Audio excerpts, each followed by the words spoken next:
Then, kakain na tayo ng lunch natin. So, ito nga po pala ang lunch namin, guys. Beef teppanyaki. Wow!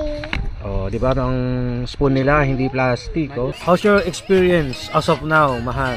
Experience sa pag free dive, masaya. Kaya ko pala yun i-dive. Anong kwento mo? Kausap ko si mama. Tinawagan ko si mama. Oo. Sabi ni mama, oh, tumawag sa akin si papa mo. Send kay papa. Sabi daw ni Isel, hinahanap daw ako. Sabi, Mommy. Mami, Ayaw daw ayaw mo sumama sa kanila. Ah, bakit ayaw mo sumama sa kanila? Anak mo lang si Kasi Mami. pagkakaposing ng upo. Model ka pa dyan. Model ka.